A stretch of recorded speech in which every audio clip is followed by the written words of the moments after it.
اپنی بیماری ہو یا کسی کی بیماری، اس کی خبر سنتے ہی انسان پر ایک عجیب سی کیفیت طاری ہوتی، ایک بدمزگی سی ہوتی ہے، ایک دکھ، ایک غم، ایک خوف، ایک ہم، ایک پریشانی سے لاحق ہو جاتی کہ اب ہوگا کیا. مثلا میں جس وقت یہ پریپیئر کر رہی تھی، پڑھ رہی تھی، تو میرا بیٹا میرے پاس آیا، کہتے میرے پیٹ میں بہت درد ہو رہی، اور میں اتنی پرسکون تھی. میں نے اسے 1-2 سجیشن دیے، ایسا کر لو، ایسا کر لو، ایسا کر لو، اور اس کے بعد میں بالکل مطمئن تھی. دنیا میں جو بھی کچھ ہوتا رہے، آپ خود پرسکون رہنا سیکھیں، اور وہ صرف اور صرف قرآن و سنت کی تعلیم ہی سے ہو سکتا ہے. تو ہر بیماری اور ہر تکلیف کی کوئی وجہ ہوتی ہے، اس سے ہمیں اپنی غلطیوں کو جاننے سمجھنے کا بھی موقع ملتا ہے، اور اللہ سبحانہ وتعالیٰ ہمیں اس کے ذریعے بہت کچھ سکھاتے ہیں اگر ہم عبرت کی نگاہ رکھیں اور واقعی ہم کچھ سبق سیکھنا چاہیں. پھر یہ کہ ہم مزید کئی چیزیں سیکھتے بھی ہیں. جب بیماری آتی ہے تو پھر آپ اس کے علاج کے لیے ڈاکٹرز کے پاس جاتے ہیں، آپ کی ملاقاتیں ایسے ایسے لوگوں سے ہوتی ہیں جو عام طور پر ممکن نہیں. مجھے اپنی بیماری کے دوران انتہائی پڑھے لکھے اور مختلف طرح کے لوگوں سے ملنے کا اتفاق ہوا. تو جب بھی میں کسی نئے ڈاکٹر کے پاس، بہت لرنڈ شخص کے پاس جاتی، تو میں سوچتی کہ کیا اس بیماری کے بغیر میں اس سے ملاقات کر سکتی تھی؟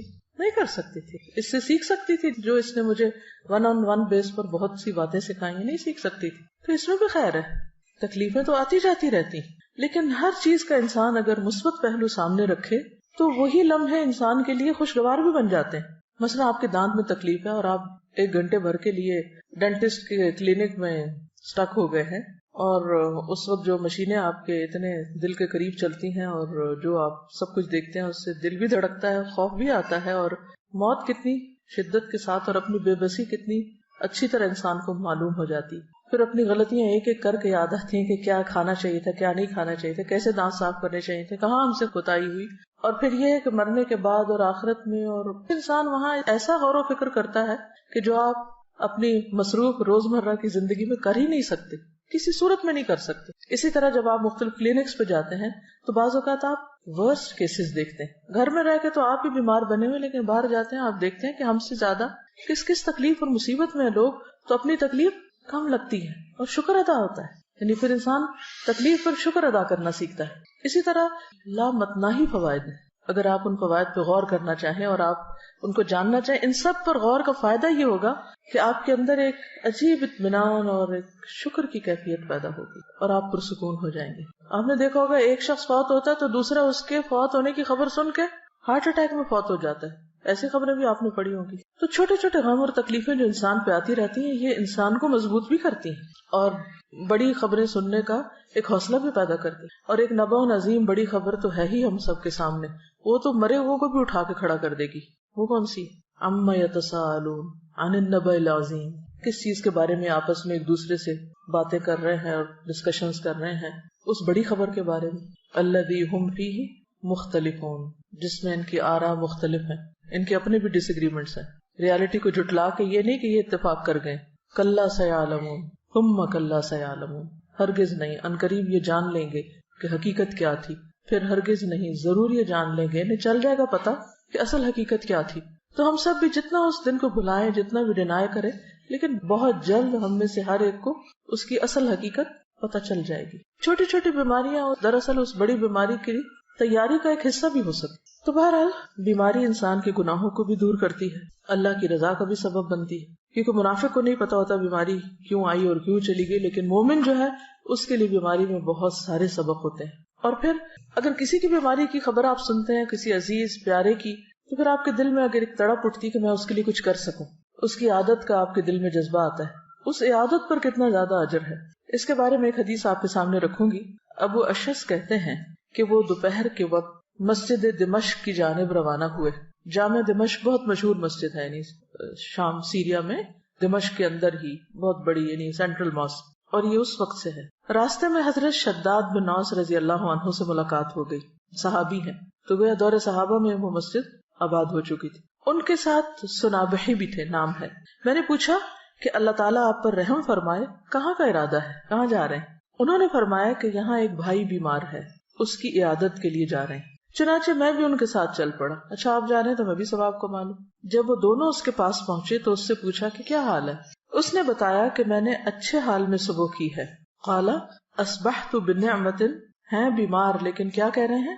اصبحت بنعمت، اچھے حال میں صبح کی ہے. حضرت شداد نے فرمایا خوش ہو جاؤ، ابشر، کہ تمہارے گناہوں کا کفارہ ہو چکا اور گناہ معاف ہو چکے، کیونکہ میں نے نبی صلی اللہ علیہ وسلم کو یہ فرماتے ہوئے سنا ہے کہ اللہ تعالیٰ فرماتا ہے جب میں اپنے بندوں میں سے کسی مومن بندے کو آزماتا ہوں، یعنی اس کا امتحان لیتا ہوں، اور وہ اس آزمائش پر بھی میری تعریف کرتا ہے، اس تکلیف کے آنے پر بھی میری تعریف کرتا ہے، یہ اہم پارٹ ہے، تو جب وہ اپنے بستر سے اٹھتا ہے وہ اپنے گناہوں سے اس دن کی طرح پاک صاف ہوتا ہے جس دن اسے اس کی ماں نے جنم دیا تھا۔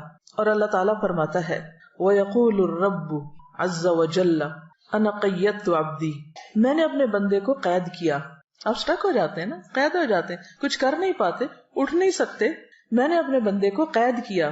وَابْتَلَيْتُهُ، اور میں نے اس کی آزمائش کی، اس کا امتحان لیا، اور اس نے کیا کیا؟ اس پر بھی شکر ادا کیا۔ یہ لکھا ہوا نہیں لیکن محذوف ہے، انڈرسٹوڈ ہے، تو اس کے لیے اب تم اجر کیا لکھو؟ وَأَجْرُ لَهُ كَمَا كُنْتُمْ تُجْرُونَ لَهُ وَهُوَ صَحِيحٌ، لہٰذا تم اس کے لیے ان تمام کاموں کا اجر و ثواب لکھو جو وہ تندرستی کی حالت میں کرتا تھا۔ آپ کے تہجد چھوٹ گئے، آپ کی تلاوت چھوٹ گئی، آپ کی خدمت خلق چھوٹ گئی جو آپ صبح صبح گھر والوں کی کرتے ہیں اٹھ کے، آپ کے بعض اوقات ایسی غنودگی ہوتی ہے آپ کے اذکار چھوٹ جاتے ہیں، اور آپ کو سب سے زیادہ تکلیف کس پہ ہو رہی ہوتی ہے بیمار ہونے کے بعد؟ میں اتنا محروم ہوں کہ سارے لوگ اتنی اتنی نیکیاں کریں، خصوصاً اگر رمضان میں ہو جائیں یا حج پہ ہو جائیں، پھر تو اور بھی برداشت نہیں ہوتا کہ یا اللہ یہ کیا ہو گیا۔ تو اس وقت اللہ سبحانہ وتعالی مہربانی کرتے ہیں جب عام بندے ساتھ چھوڑ دیتے ہیں۔ شرط ایک ہے، اور وہ کیا ہے؟ اس وقت بھی پازیٹیو رہو، اس وقت بھی اچھا ہی سوچو، اس وقت بھی اللہ کی تعریف کرو کہ یہ کسی مقصد کے بغیر نہیں آئی اور میرے گناہ دھل جائیں گے اور میرے لیے اس میں بھی فائدہ ہے، اجر و ثواب مل گیا بنا کیے بھی، اور بیماری کا اپنا ایک جو کفارہ ہوتا ہے یعنی گناہوں کی معافی وہ بھی ساتھ ہو گیا، دگنا اجر آپ نے کما لیا، یہ دوہری کمائی کر لی بیمار ہو کر۔ اور جبکہ ہم کیا سوچ رہے ہوتے ہیں کہ ہم لوزر ہیں، ہم تو کھو گئے، سب کچھ چھٹ گیا ہم سے، تو اس وقت بھی پریشان نہ ہو اور اللہ سے اچھی امید رکھیں، اچھا گمان رکھیں، تو اجر ہی اجر ہے، فائدہ ہی فائدہ ہے۔ اور یہ لفظ کتنا خوبصورت ہے کہ قیدت عبدی، بالکل آپ ایسا لگتا ہے نا قید ہو گئے، سب حرم جا رہے ہیں آپ نہیں جا سکتے، سب کھڑے ہو کے عبادت کر رہے ہیں آپ کھڑے نہیں ہو پا رہے، سب روزہ رکھے ہوئے آپ روزہ نہیں رکھ پا رہے، لیکن اللہ کے یہاں اجر لکھا جا رہا ہے۔ جب آپ گورنمنٹ جاب کرتے ہیں تو آپ کو سال میں کچھ سک لیوز ملتی اور وہ ود پے ہوتی، اسی طرح میٹرنٹی لیو بھی ود پے ہوتی، پھر کچھ ہاف پے پہ ہوتی، کچھ عرصے کے بعد وہ وداؤٹ پے ہو جاتی، اور کچھ عرصے کے بعد آپ کو جاب چھوڑنی پڑ جاتی۔ اللہ کے یہاں ایسا نہیں ہوتا، بیماری پر آپ کو ود پے لیو ملتی ہے، نماز اور کچھ نیکیوں سے جو آپ روٹین میں کر رہے ہوتے ہیں۔ ایک اور جگہ پر آتا ہے کہ بخار جہنم کے جوش سے ہے اور یہ مومن کا آگ سے حصہ ہے، ام منکم الا واردھا۔ پھر اسی طرح ایک اور حدیث میں آتا ہے بخار جو تھا نبی صلی اللہ علیہ وسلم کی خدمت میں آیا اور عرض کیا مجھے اپنے لوگوں کے پیچھے بھیجیے، تو آپ نے انصار کے پاس بھیج دیا۔ ان کے ہاں 6 دن رہا، 6 دن رات، اور ان پر بخار بہت سخت واقع ہوا، بہت زیادہ بخار آیا، ان کو بخار ان کے گھروں میں گھس گیا، تو انہوں نے آپ سے شکایت کی۔ اس پر رسول اللہ صلی اللہ علیہ وسلم نے ان کے ایک ایک گھر اور ایک ایک کمرے میں جانا شروع کر دیا اور ان کے لیے عافیت کی دعا فرمائی۔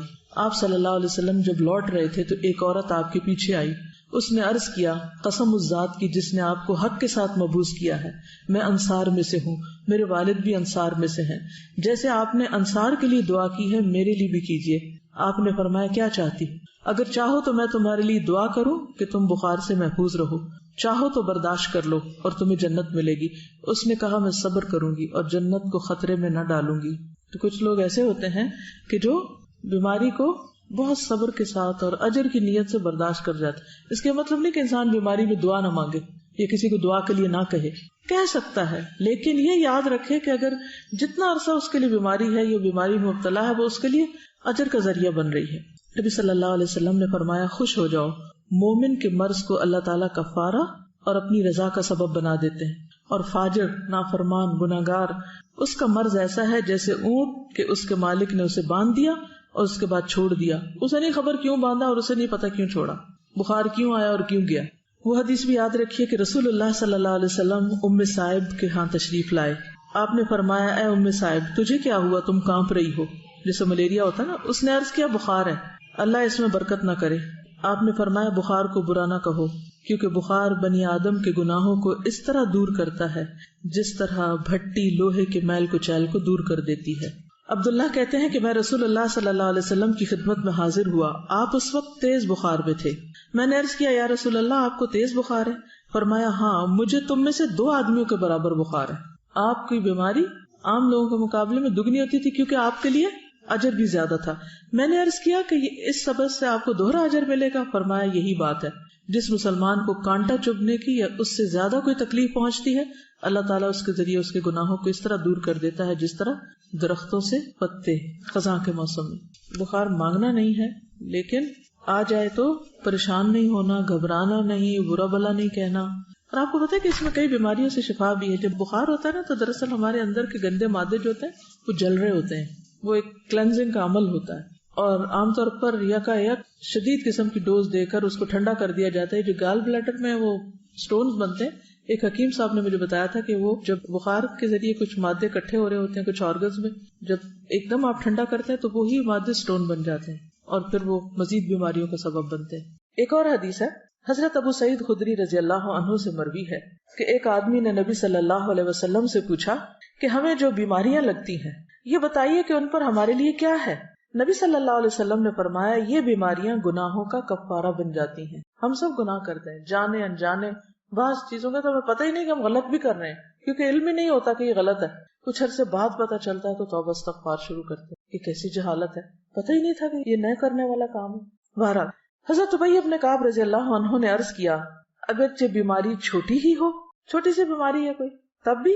نبی صلی اللہ علیہ وسلم نے فرمایا ہاں اگرچہ ایک کانٹا ہی چبھ جائے یا اس سے بھی کم.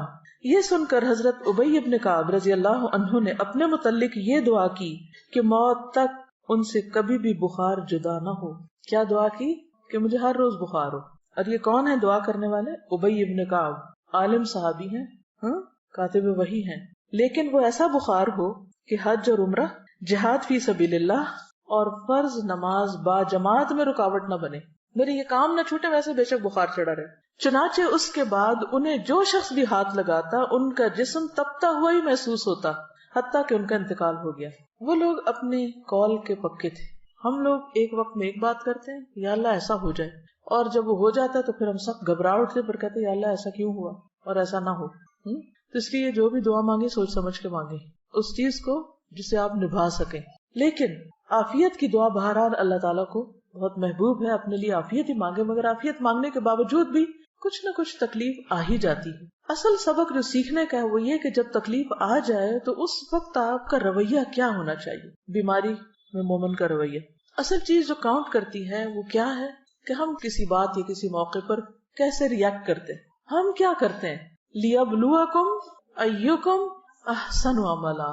اور یہ احسن عمل صرف نماز میں خشوع نہیں دیکھا جا رہا, وہ تو اپنی جگہ ہے. یہ احسن عمل ہر عمل میں احسن, ہر عمل میں اچھا رویہ. آپ دیکھیے کہ اگر اس بات پر انسان پورا اتر جائے تو جنت بھی ہے اس کے لیے, لیکن دنیا میں بھی کتنا سکون ہو جائے. ہمیں عموماً تکلیف کس چیز سے ہوتی ہے؟ لوگوں کے کن رویوں سے ہوتی ہے تکلیف؟ جو وہ چھوٹی چھوٹی بات پر آپے سے باہر ہو جاتے ہیں. کوئی بات مرضی کے خلاف ہو گئی تو اتنا نیگیٹو وے میں ریئیکٹ کیا, موڈ آف کر لیا, کئی دن تک بولنا چھوڑ دیا, سیدھے منہ بات نہ کی. اسی سے تو دل تنگ ہوتے ہیں نا, کہیں بھی اکٹھے رہنا مشکل ہو جاتا ہے لوگوں کا. تو مومن کا دل غمگین ہوتا ہے لیکن اس کا چہرہ مسکراتا ہوتا ہے. مرضی کے خلاف بھی بات ہو جائے تو کوشش کر کے مسکرائیں, ورنہ کیا ہے کہ شکوہ ہے کس سے؟ اللہ تعالیٰ سے کہ کیوں ہمیں آزمائش میں ڈالا. کیونکہ کوئی تکلیف نہیں آتی مگر اللہ کے اذن سے آتی.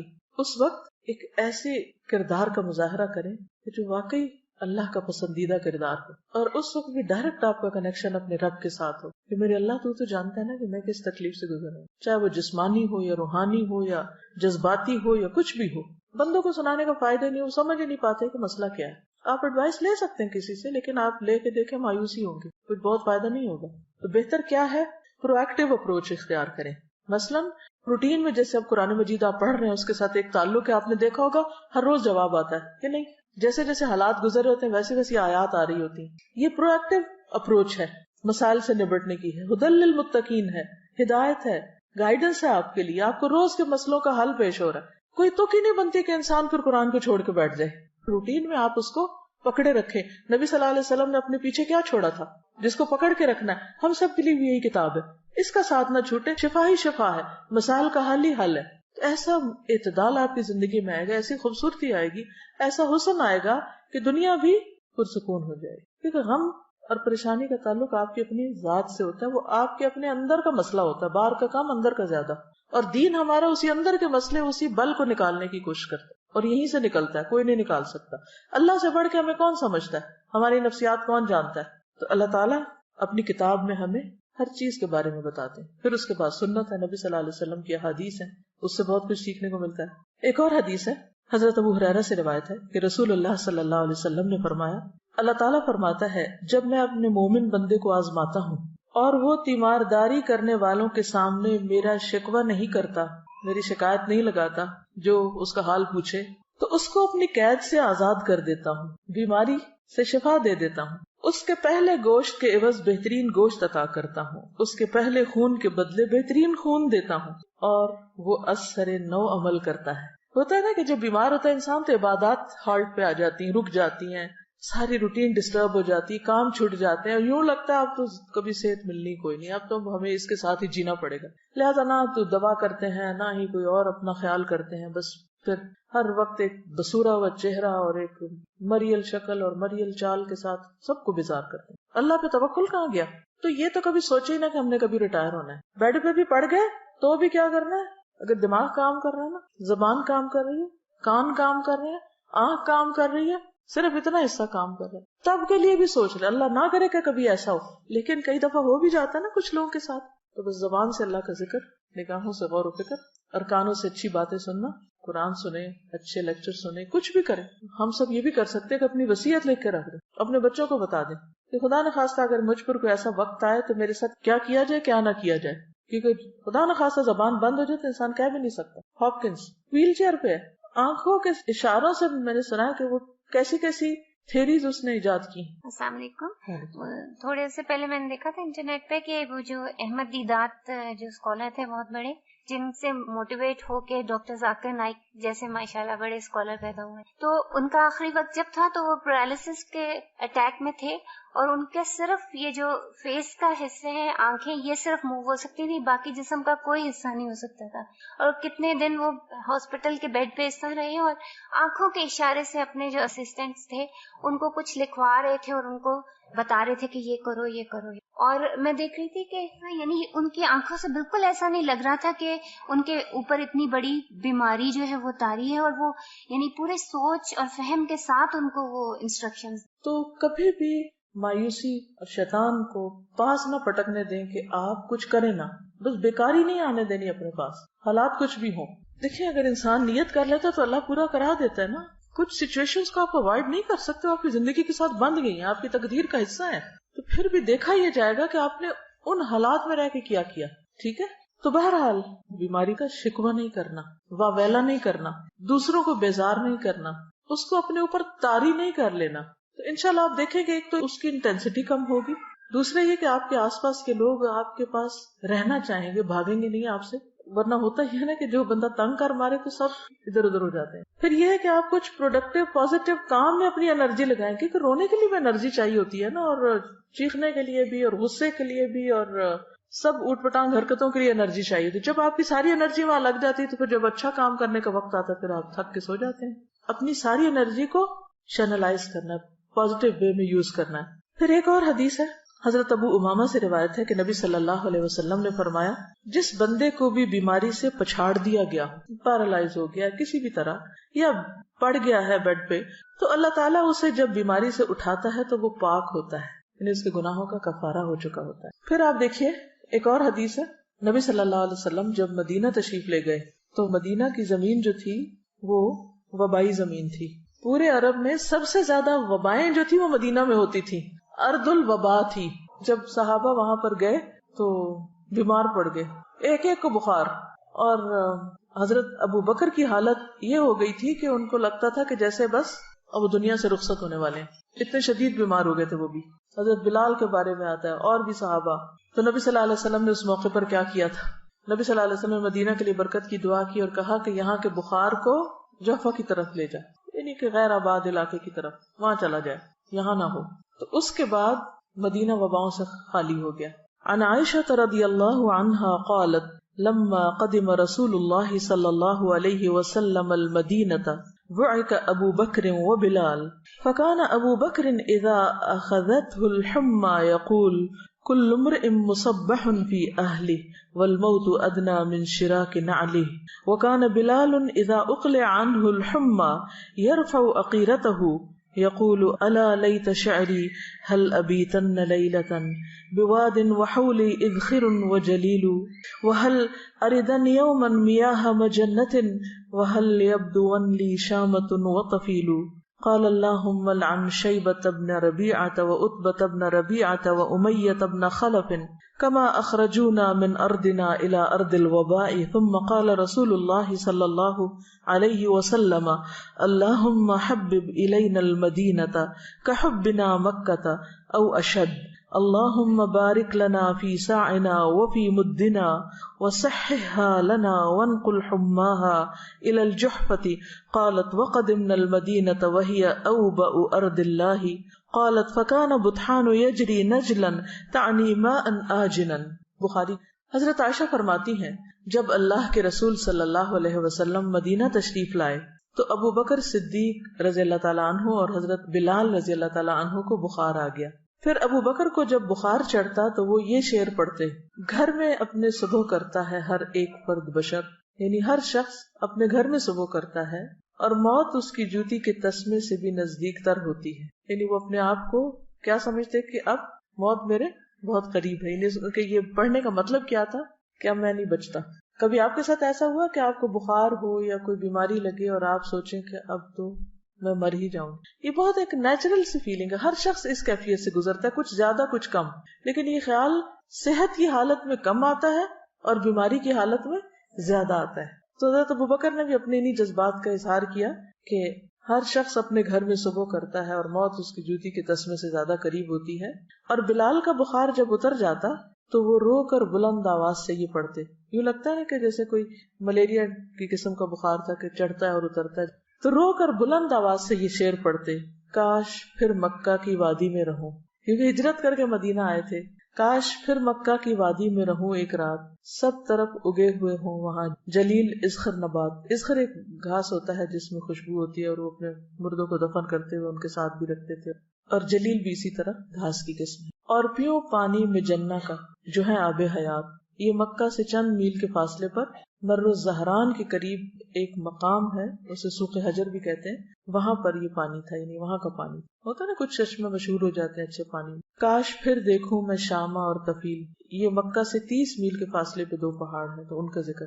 وہاں پہاڑوں کے بھی نام ہیں، جیسے کسی پہاڑ کا نام لیجیے، جبل ابو قبیس، اور جبل کعبہ، جبل احد، جبل عیر، جبل نور جس میں غار حرا ہے. تو بہرحال یہ 30 میل دور پہاڑوں کے نام ان کو معلوم ہے اور ان کو یاد کر کے رو رہے ہیں. مکہ تو مکہ ہے. اچھا، یہ جو جبل احد ہے یہ مدینہ کے ایک طرف ہے، اور اس کے بالکل اپوزٹ سائڈ پر جہاں سے وہ شروع ہوتی ہے نا، اس کی ذوالحلیفہ کے پاس، اگر کبھی آپ جائیں وہاں احرام پہنتے ہیں دوبارہ عمرہ کرنے کے لیے، تو عیر اس کے قریب ہے. اب جہنم کے پہاڑوں میں سے بہت عجیب سا پہاڑ ہے، دیکھ کے ایک وحشت ہوتی ہے. کالے رنگ کا پہاڑ ہے، جبل احد لال رنگ کا ہے، جیسے لال اینٹوں کا رنگ ہوتا ہے نا، اسی قسم کا. اور عیر اس کے اپوزٹ. تو اس کو میں دیکھتی اور آنکھیں بند کرتی، دیکھتی اور آنکھیں بند کرتی کہ اللہ تو محفوظ رکھنا اور یہ نہ ہمیں دکھانا. کیونکہ تپتی دھوپ کے اندر وہ کالے رنگ کا پہاڑ، اور پہاڑ کی بھی یوں چوٹی نہیں ہے، اوپر سے ایسے اسٹریٹ سا ہے، عجیب سا لگتا ہے دیکھ کے. تو یہ جہنم کے اندر ہوگا. اصل میں اللہ تعالیٰ نے دنیا میں انسان کو کچھ ایسی چیزیں دکھائی کہ جس سے وہ اپنے ان گھروں کو بھی یاد کر لے. ہوتا ہے نا کہ ہم جنت تو نہیں دیکھ سکتے، جہنم تو نہیں دیکھ سکتے، لیکن جب یہ کہا جاتا ہے کہ یہ ٹکڑا جنت کے ٹکڑوں میں سے ہے، یا پہاڑ جنت کے پہاڑوں میں سے ہے، یا یہ دریا جو ہے وہاں سے جاری ہوئے ہیں، اور یہ جہنم کی وادی میں سے ہے، تو پھر وہ ایک عجیب طرح کی فیلنگ آتی ہے جو خالی سنتے رہنے سے نہیں آتی، دیکھنے سے ایک اور بات بنتی. تو بہرحال حضرت بلال جو تھے وہ یہ شعر پڑھا کرتے تھے اور کہا کہ اے میرے اللہ، شیبہ بن ربیعہ اور عتبہ بن ربیعہ اور امیہ بن خلف، ان مردودوں پر لعنت کر جنہوں نے ہمارے ملک سے ہمیں نکال کر وبا کے ملک میں دھکیل دیا. مدینہ کیا تھا؟ وبا کا ملک. رسول اللہ صلی اللہ علیہ وسلم نے یہ سن کر فرمایا، یا اللہ، مدینہ بھی ہم کو مکہ کی طرح یا اس سے بھی زیادہ محبوب بنا دے. یعنی ہمیں مدینہ سے بھی محبت دے دے، یا مکہ سے بھی زیادہ دے دے. یا اللہ، ہمارے سا اور مد میں برکت دے دے، پیمانے ہیں. اور مدینہ کی ہوا صحت بخش کر دے. یہ جملہ غور کیجئے، مدینہ کی ہوا صحت بخش کر دے. اور وہاں کا بخار جوہفہ میں لے جا. جوہفہ بھی میقات پر ہے. حضرت عائشہ فرماتی ہیں ہم جب مدینہ میں تھے تو سارے ملکوں سے زیادہ وبا وہاں تھی. پھر فرمایا کہ مدینہ میں بطحان ایک نالا تھا، اس میں بہت ہی تھوڑا بدمزہ اور بدبودار پانی بہتا رہتا تھا، لیکن جب اللہ کے رسول صلی اللہ علیہ وسلم نے وہاں کے لیے دعا کی تو بہت سی نعمتیں وہاں پر اللہ تعالیٰ نے عطا کی. اور یہاں آپ نے جو دعا کی نا بہت دلچسپ ہے کہ مدینہ کی ہوا صحت بخش کر دے. مدینہ کی ہم کہتے ہیں نا ایئر میں کچھ ہے، ایسے بولتے ہیں نا عام طور پہ، جیسے مکہ جاتا ہے نا تو ایک دم فلو ہونے لگتا ہے یا کچھ، تو ہم کہتے ہیں یہ ایئر میں ہے، بس آپ کو چمٹنا اس نے کہیں بھی جا کے پکڑ لینا ہے. اسی طرح آپ نے بھی دیکھا ہوگا کہ جب کوئی شخص ایک خاص علاقے میں رہ کر بیماری ہوتا چلا جائے تو عموماً کیا کہتے ہیں، جگہ تبدیل کریں. تو پھر جو ہی جگہ تبدیل کرتا ہے بیماری چلی جاتی ہے. آپ نے بھی شاید اس کا پرسنلی ایکسپیرینس کیا ہو، ایک جگہ پہ رہ کے آپ کو مثلا کسی کو خارش لگ جاتی ہے، کسی کو کوئی اور، کسی کو نیند نہیں آتی کسی خاص علاقے میں، الرجیز ہوتی ہیں، تو وہ اس الرجی کے موسم میں وہ پولن ہوا میں ہی ہوتا ہے نا، پھر وہاں سے وہ چلے جاتے ہیں تو وہ ٹھیک ہو جاتے ہیں. دوسری جگہ وہی لوگ ہوتے ہیں بالکل ٹھیک ہوتے ہیں، کچھ بھی نہیں ہوتا ان کو. تو ہوا بھی اللہ کے حکم پہ معمور ہے، اس کو حکم ملتا ہے، اور یہ ساری چیزیں ان دیکھیں معلوم نہیں کیا کچھ ہمارے آس پاس کر رہی ہوتی. تو اس حدیث سے ایک تو دعا کی فضیلت بھی پتہ چلتی کہ انسان کو دعا مانگنی چاہیے. اب ایک وبا آ گئی ہے کسی ملک میں تو ہم ٹھیک ہے ویکسینیشن بھی کریں اور بھی بہت سی احتیاطی تدابیر کریں، لیکن اس کے ساتھ ساتھ دعا کریں کہ اللہ تعالیٰ یہاں کے موسم کو اچھا کر دے. سردیوں میں جب عموماً فلو اور کھانسی اور خشک کھانسی تو ہم کیا کہتے ہیں، سب کیا ہے، بارش نہیں ہوئی نا، تو یہ سب بیماریاں ہیں. تو بچپن میں سمجھ نہیں آتی کہ بارش سے بیماری کا کیا تعلق ہے. تو بڑے بزرگ یہی کہہ رہے ہوتے ہیں نا، اس دفعہ بارش نہیں ہوئی تو یہ اور یہ مسئلے ہو گئے، بہت زیادہ چیز پھیل گئی ہے. تو بارش بھی پاک کرتی ہے موسم کو. کس کو صاف کرتی ہے زیادہ؟ ہوائی کو صاف کرتی ہے، جس کو ہم اپنے پانی سے نہیں صاف کر سکتے. دوسری حدیث ہے، یہ بھی بخاری کی. عبداللہ بن عباس سے روایت ہے کہ عمر بن خطاب عوام کے حالات سے باخبر ہونے کے لیے شام کی طرف روانہ ہوئے. کون سی جگہ ہے شام؟ اس میں فلسطین، شام، اردن، یہ سب کچھ شامل تھا. ٹھیک ہے، شام صرف موجودہ شام نہیں. جب بھی شام کا لفظ آئے نا تاریخ کی کتابوں میں تو ساتھ ہی یہ بات یاد رکھیں کہ شام سے مراد فلسطین، اردن، موجودہ شام، یہ سب علاقے اس میں آتے ہیں. وہ خود کہاں رہتے تھے حضرت عمر؟ مدینہ. تو وہاں سے ٹریول کر کے شام جا رہے تھے. کیوں جا رہے تھے؟ لوگوں کو ملنے کے لیے، لوگوں کے حالات جاننے کے لیے. ٹھیک، یعنی سرکاری دورے پر. جب سرخ میں پہنچے، ایک شہر کا نام ہے، تو لشکر کے سردار ابو عبیدہ بن جراح اور ان کے ساتھیوں سے ملاقات ہوئی. وہ وہاں پر تعینات تھے. تو انہوں نے خبر دی کہ شام کے ملک میں وبا شروع ہو گئی ہے، طاعون پھیل گیا تھا. ابن عباس کہتے ہیں کہ عمر رضی اللہ تعالیٰ عنہ نے یہ سن کر مجھ سے کہا اگلے مہاجرین کو بلا لو. تو میں نے انہیں بلایا. عمر نے ان سے مشورہ کیا اور ان سے بیان کیا کہ وہاں طاعون شروع ہو گیا. اگلے مہاجرین سے مراد کون ہے؟ سابقین، یعنی کہ جو درجے میں بلند ہیں یا ہر جگہ جن سے مشورہ کیا کرتے تھے، جو اسلام میں سبقت لے گئے تھے. تو انہوں نے اس سے اختلاف کیا حضرت عمر کی رائے سے. کوئی کہنے لگا ہم ایک ارادے سے نکلے ہیں، اب طاعون سے ڈر کے واپس چلے جائیں، یہ ہمیں مناسب معلوم نہیں ہوتا. کسی نے کہا آپ کے ساتھ وہ بڑے بڑے صحابہ ہیں جو باقی رہ گئے ہیں اور ان کی زندگی قیمتی ہے، ہم مناسب نہیں سمجھتے کہ آپ انہیں لے کے وبا کے ملک میں چلے جائیں، وہ بھی سارے ختم ہو جائیں گے. یعنی چند سینئر صحابہ ہیں. عمر نے کہا اچھا اب تم جاؤ، میں نے تمہاری رائے سن لی. پھر انصار کو بلایا. حضرت عمر نے ان سے مشورہ کیا. انہوں نے بھی مہاجرین کی طرح اختلاف کیا. کوئی کہنے لگا آگے بڑھو، کسی نے کہا لوٹ چلو. یعنی لوگوں کا اوپینین مختلف تھا. کوئی کہتا تھا نہیں جائیں گے، کوئی کہتا تھا نہیں واپس. اچھا، ایک بات تھی کہ صحابہ بہت سچے لوگ تھے. جو ان کے دل میں ہوتا تھا وہ ان کی زبان پہ، جو ان کی رائے ہوتی تھی وہ بے لاگ ہوتی تھی کہ یہ ٹھیک ہے یا نہیں ہے. پھر کہا یہاں قریش کے کچھ بوڑھے لوگ ہوں گے تو ان کو بلا لو، یعنی ان مہاجرین میں سے جنہوں نے مکہ فتح ہونے سے پہلے یا فتح مکہ پر ہجرت کی تھی. میں نے انہیں بلایا. انہوں نے ایک زبان ہو کر یہی رائے دی کہ آپ کا واپس جانا ہی مناسب ہے، واپس جائیں، اور وبائی ملک میں لوگوں کو لے جا کر پڑاؤ ڈالنا مناسب نہیں. یہ سنتے ہی حضرت عمر نے کیمپ میں منادی کرا دی کہ میں صبح کو اونٹ پہ سوار ہو کر مدینہ کی طرف لوٹوں گا. صبح ایسے ہی ہوا. عمر ساتھیوں کے ساتھ مدینہ کی طرف لوٹ چلے. ابو عبیدہ بن جراح کہنے لگے کیا اللہ کی تقدیر سے بھاگتے ہو عمر، واپس جا رہے ہو؟ عمر نے کہا اگر یہ کلمہ کوئی اور کہتا تو میں اسے سزا دیتا. ابو عبیدہ بن جراح جو تھے بہت سینئر صحابہ میں سے تھے، امین الامہ کہلاتے ہیں. تو ان کی بات کو انہوں نے سنا اور صبر حوصلے سے سنا. جواب میں کہا ہم اللہ کی تقدیر سے بھاگتے ہیں، مگر کدھر بھاگتے ہیں؟ اسی تقدیر کی طرف.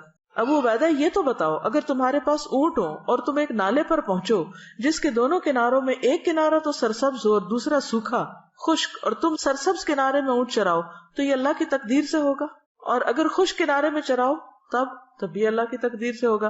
بہرحال تقدیر سے تو نہیں نکل سکتے. ابن عباس نے کہا اس کے بعد ایسا ہوا کہ عبد الرحمن بن عوف آئے. وہ ان مشوروں میں شریک نہیں تھے, کام کاج کے لیے کہیں گئے ہوئے تھے. انہوں نے یہ سب باتیں سن کر کہا میرے پاس تو اس مسئلے میں دلیل موجود ہے, تم لوگ آپس کی باتیں کر رہے ہو, میرے پاس ٹیکسٹ ہے, نص ہے.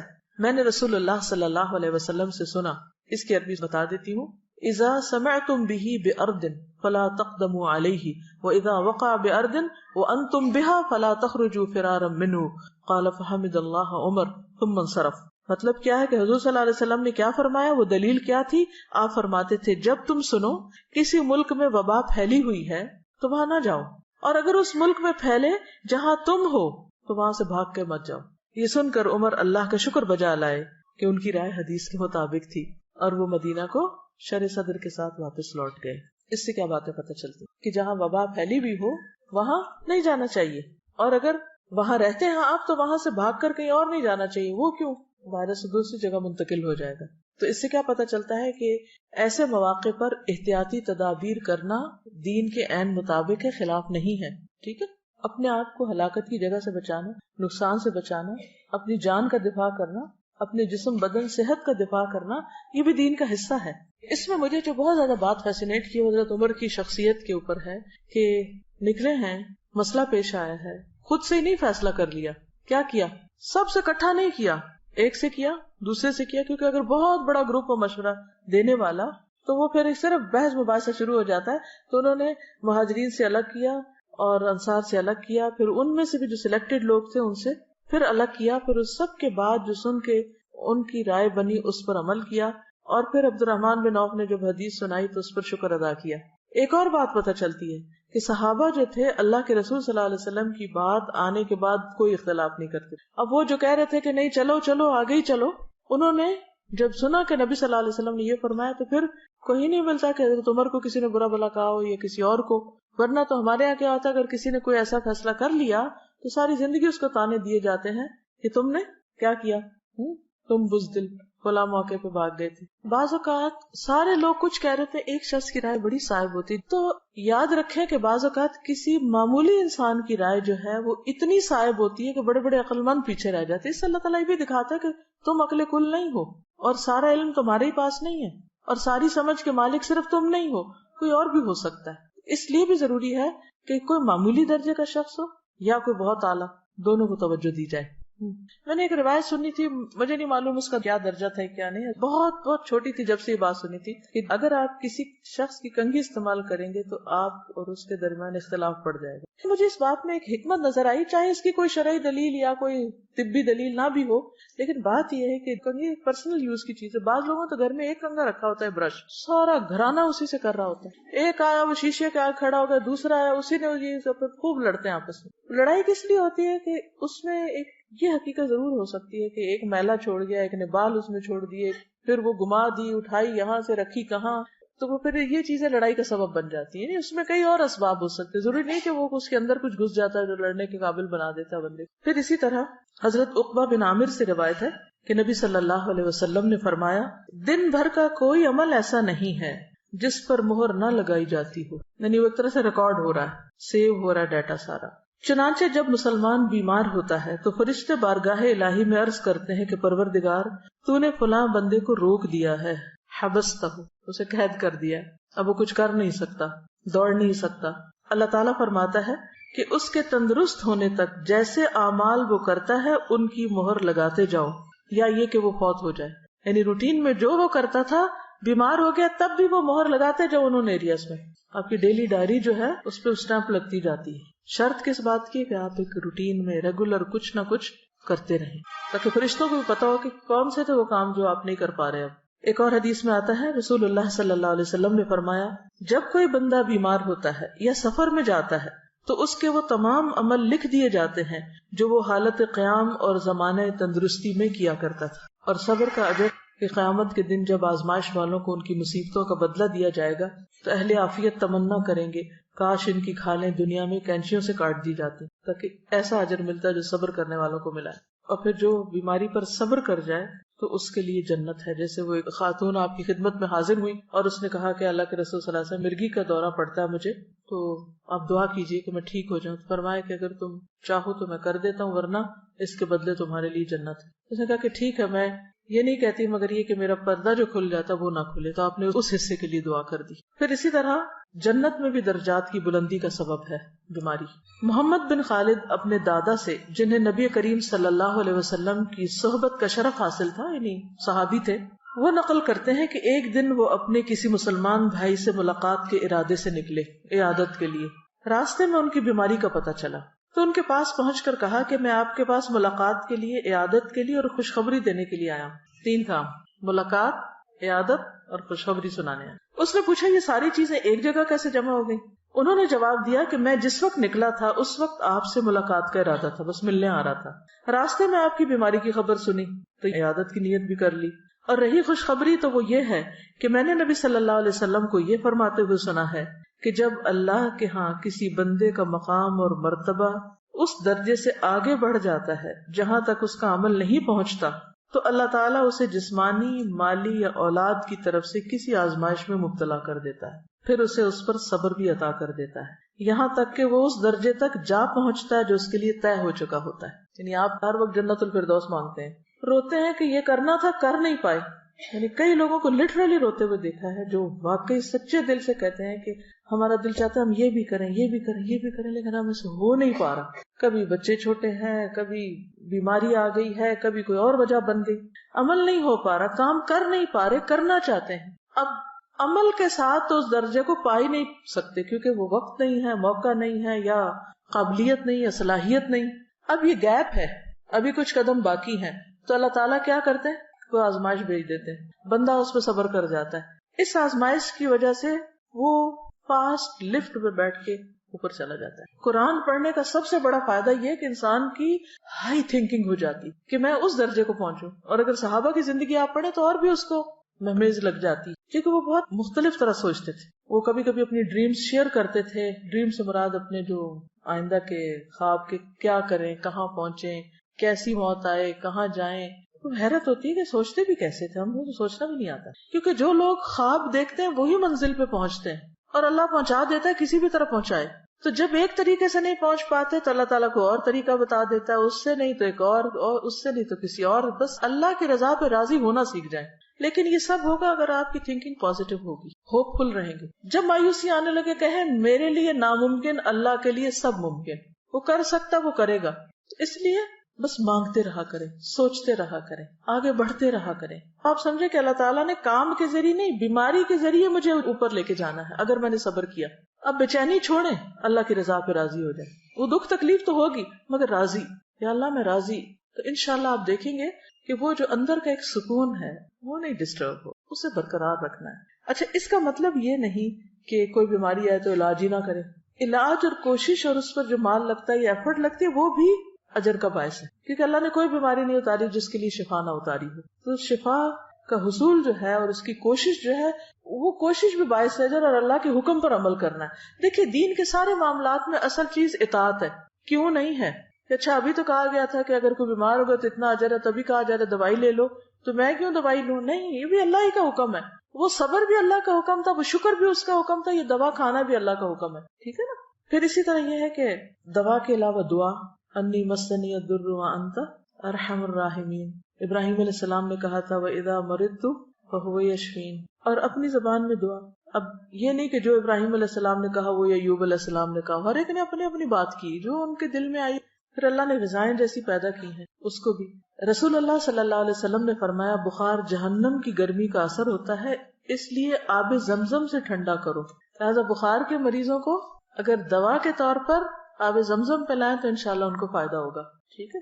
اور اگر آب زمزم کو کسی چھوٹے سے پیالے میں رکھ لیں اور کچھ روئی یا کپڑے کے اوپر اسپرنکل کر کے اس کو ماتھے پہ پٹیاں جو لگاتے ہیں یا ویسے آپ اپنے آپ کو وائپ کرتے ہیں تو وہ بھی اچھا رہے گا. پھر یہ کہ جو کوئی بیمار ہے تو عیادت کرنا جو ہے نبی صلی اللہ علیہ وسلم کے اخلاق کا حصہ ہے، اور اس میں مرد حضرات نہیں خواتین کی بھی عادت کی آپ نے. ام علا کہتی ہیں میں بیمار تھی، رسول اللہ صلی اللہ علیہ وسلم میری بیمار پرسی کے لیے تشریف لائے. فرمایا ام علا خوش ہو جاؤ، اللہ تعالیٰ مسلمان کی مرض کی وجہ سے اس کے گناہ اس طرح صاف کر دیتے ہیں جیسے آگ سونے اور چاندی کے کھوٹ کو ختم کر دیتی. اچھا، ایک اور بڑی دلچسپ بات جو مجھے بھی ریسنٹلی پتا چلی وہ یہ کہ مریض کو کھانے پینے میں مجبور نہ کرو. اکثر ایسا ہوتا ہے نا کہ ادھر ذرا سی بیماری ادھر بھوک بند، پھر ہم اتنا فورس کرتے ہیں، کہتے ہیں کہ ہے یہ مر جائے گا بھوک سے. حالانکہ ہوتا یہ کہ جسم کو کام کرنا ہوتا ہے اور اسٹمک ساری انرجی لے جاتا ہے فوڈ ڈائجسٹ کرنے میں، تو اس لیے اگر اس میں کچھ نہیں جا رہا تو یہ بھی اللہ کی ایک حکمت ہے. حضرت عقبہ بن عامر جہنی کہتے ہیں کہ رسول اللہ صلی اللہ علیہ وسلم نے فرمایا اپنے مریضوں کو کھانے پینے پر مجبور نہ کیا کرو کیونکہ اللہ تعالیٰ ان کو کھلاتا پلاتا ہے. اس کا اپنا ایک طریقہ ہے آلٹرنیٹ غذا کا. اور عافیت کی دعا جو ہے وہ کبھی بھی پڑھ